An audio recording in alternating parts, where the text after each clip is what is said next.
A presença das lan houses no cotidiano brasileiro não pode ser negada. Consta que elas são mais de 80 mil de norte a sul e que são responsáveis por quase metade dos acessos à internet no país. Aqui na Câmara, foi instalada uma comissão especial para analisar um projeto de lei que exige a classificação indicativa de jogos eletrônicos e o cadastro dos usuários das lan houses. Para falar sobre esse universo, sobre esse assunto, está aqui comigo o deputado Otávio Leite, do PSDB do Rio de Janeiro, que é relator de uma comissão especial que analisa um projeto justamente sobre essa questão. Há vários projetos tramitando na Câmara sobre essa matéria, uns mais restritivos, outros mais flexíveis.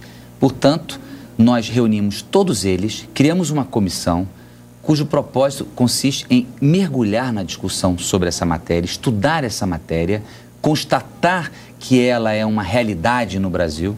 As lan houses são, como você bem disse, responsáveis em algumas regiões do Brasil, nas classes D e E, C, cerca de 60% da população brasileira que acessa a internet o faz por lan house nas áreas rurais. Nas áreas urbanas, 48%.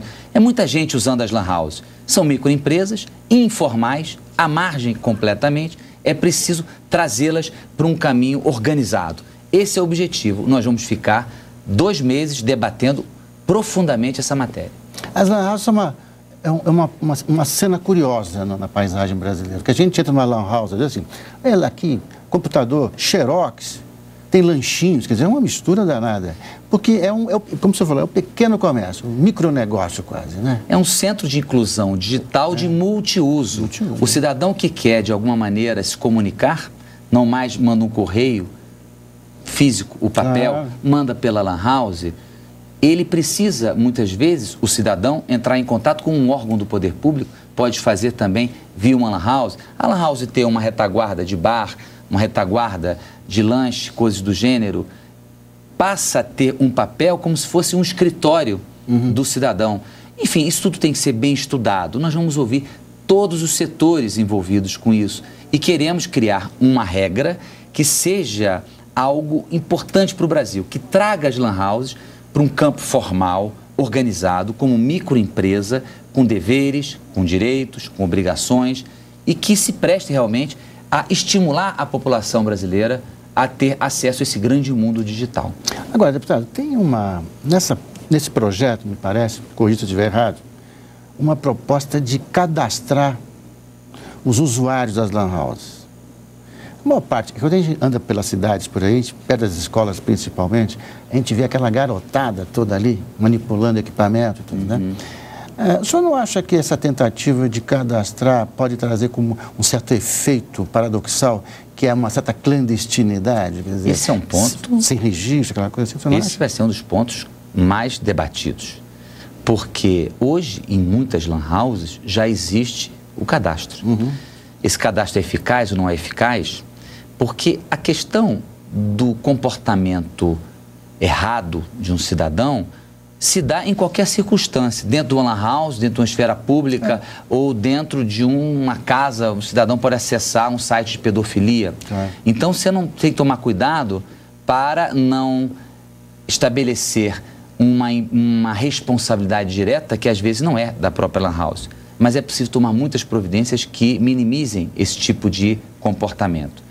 Então, quando uma lan house está próxima de uma escola, é preciso pensar, é melhor restringir a lan house ou é melhor fazer deste limão uma limonada? Ou seja, trazer a lan house para um papel de complementação educacional, com um tipo de monitoramento para pesquisas, atividades pedagógicas. Por que não fazer isso? Se seria muito mais barato para o poder público oferecer uma espécie de passe internet para o aluno, providenciar algum tipo de trabalho escolar, com monitoramento, com supervisão acadêmica. Eu, particularmente, sou muito simpático a essa visão de trazer as lan houses para um caminho positivo e não uma visão atrasada de imaginar que está perto de uma escola, o mal está ali ao lado. Não é Agora, isso. No seu estado, lá no Rio de Janeiro, aliás, na cidade do Rio de Janeiro, mas tem uma experiência curiosa, não sei se é na Rocinha, alguma dessas favelas, de um projeto de inclusão, né, digital, que envolve, inclusive, as lan houses. Mas existem já algumas iniciativas nesse sentido? Existem alguns polos de inclusão digital, não só no Rio, em vários outros cantos, de acesso público, certo? Onde também podem ter problemas criminais. E existem muitas lan houses nas áreas populares. É como eu disse, de cada 100 brasileiros que acessam o computador, na área urbana, 48% fazem através de lan house, 5% através de centros de inclusão digital públicos, né? Então, na medida que a capacidade econômica do cidadão melhora, ele passa a acessar de casa. Mas quem tem dinheiro para comprar um computador, pagar as assinaturas dos provedores, dos programas e também a manutenção do computador. Então, quanto não vem essa circunstância, é preciso examinar esse outro viés, ou seja, utilizar as lan houses para isso.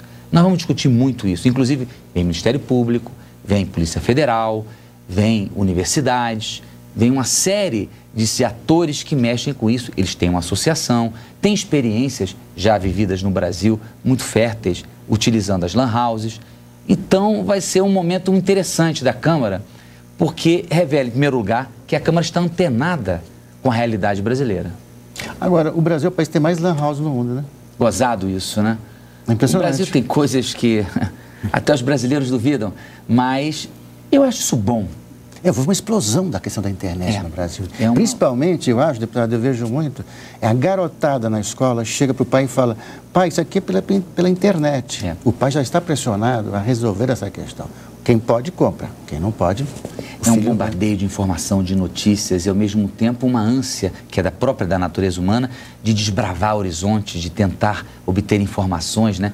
Tem aquela velha máxima, e eu acredito muito nela: quanto mais se aprende, mais se constata quão ignorante se é. Então, é um moto contínuo. O cidadão tem uma sede de saber, né? Deputado Otávio Leite, quando a gente passa numa lan house, eu já entrei várias vezes em lan house, viajando, passeando, eu percebo que muita gente está ali plugada mesmo em jogos. Joguinhos. Boa pergunta. Eu vejo pouco trabalho escolar, digamos assim, ou pouco acesso à informação jornalística.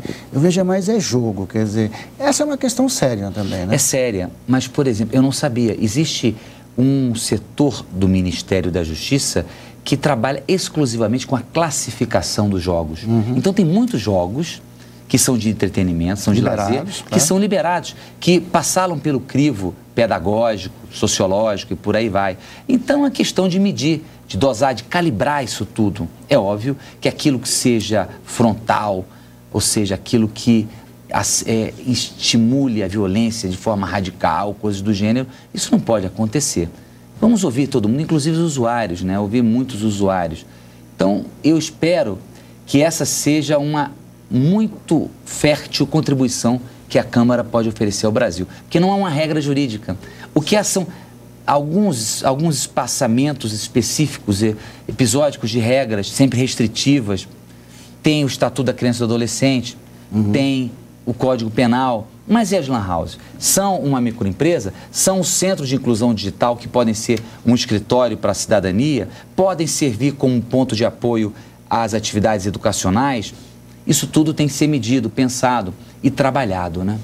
Na nossa reta final aqui, e o senhor como relator, então, dessa comissão especial, quais são os seus próximos passos? Digamos assim, vai ouvir a garotada, vai ouvir o SEBRAE, vai ouvir o Ministério da Justiça? O que o senhor pretende fazer nos próximos tempos agora? Ouvir tudo isso que você disse. Todas as terças-feiras, de 2 às 5 da tarde, estaremos numa audiência pública na Câmara dos Deputados, com transmissão ao vivo pela webcam. Isso vai ser muito importante. Mal começou, colocou-se no portal da Câmara, já começaram os e-mails. Você vê como é que é efervescente esse processo. E nada mais importante do que a participação popular na construção da regra jurídica. Isso é um desafio. O que é o justo? O que é o adequado? O que aponta para uma sociedade melhor? Então, eu confesso que não será uma tarefa fácil, mas eu estarei com os ouvidos abertos e a mente muito focada nessa preocupação de que tenhamos uma lei que seja boa para o Brasil, boa para as lan houses, mas, sobretudo, para a população jovem brasileira. Deputado Otávio Leite, muito obrigado pela sua vinda aqui, então. Eu agradeço imensamente, convido todos a participarem conosco nesse debate.